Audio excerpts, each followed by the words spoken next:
Hello 10th பசங்களா. So நாளைக்கு 10th ஸ்டாண்டர்டோட public எக்ஸாம்ஸ்லாம் start ஆகுது. ஸோ நான் சொல்ல விரும்புறது ஒரே ஒரு விஷயம் தான். ஸோ மார்க்ஸ் நமக்கு ரொம்ப ரொம்ப முக்கியம் தான். ஆனால் அதை விட நம்மளோட எஃபர்ட்ஸ் ரொம்ப ரொம்ப முக்கியம். ஸோ இத்தனை இந்த 1 இயரா நம்ம போட்ட எல்லா எஃபர்ட்ஸ்க்கான பதில் நாளைக்கு தான் கிடைக்க போகுது.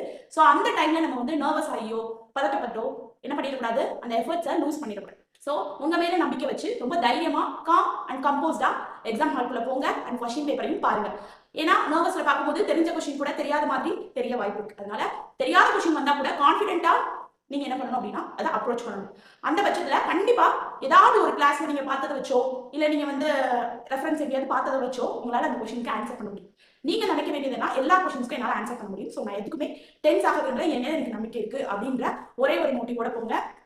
ஸோ லேட் நைட் படிக்கிறது, லாஸ்ட் நிமிட்ல புதுசா படிக்கிறது, இவங்க அதை சொன்னாங்க, இதை நீங்க படிக்கலையா, இதுக்கு இன்னும் படிக்கலையா, இந்த கொஸ்டின் விட்டுட்டியா அப்படின்னு உங்க ஃப்ரெண்ட்ஸோ ஃபேமிலியோ ஏதாவது ஒரு வாட்ஸ்அப்ல இருந்து ஷேர் பண்ணி இதை படி அதை படி உங்களை லாஸ்ட் மினிட்ல ப்ரெஷர் பண்ணாலும் இது எதையுமே மைண்ட்ல ஏற்றிக்காதீங்க. ஸோ நீங்க போட்ட எஃபர்ட், ஸோ நீங்க இது வரைக்கும் என்ன படிச்சிருக்கீங்க அப்படின்றத லைட்டா ஒரு ரிவைஸ் பண்ணிட்டு அப்படியே போய் தூங்கிடுங்க. அண்ட் காலையில ஒரு மைல்டான பிரேக்ஃபாஸ்டோட மறக்காம 10 o'clock எக்ஸாம் ஆரம்பிக்குது அப்படின்னா ½ hour முன்னாடியே நம்ம என்ன பண்ணுவோம், எக்ஸாம் சென்டர்ல இருக்கணும். ஸோ உங்க ஸ்கூல்ஸ்ல சொல்லியிருப்பாங்க என்ன டைமிங் வரணும் அப்படின்றத. ஸோ மறக்காம ஹால் டிக்கெட், உங்களுக்கு தேவையான stationery items plus school ID card ரொம்ப முக்கியம். ஸோ இது எல்லாத்தையும் எடுத்துட்டு போயிடுங்க.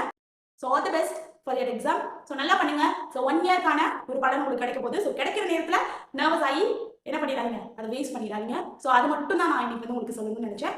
ஸோ ஆல் தி பெஸ்ட் பசங்களா, நல்லா எக்ஸாம் எழுதிட்டு வாங்க. ஸோ பார்க்கலாம்.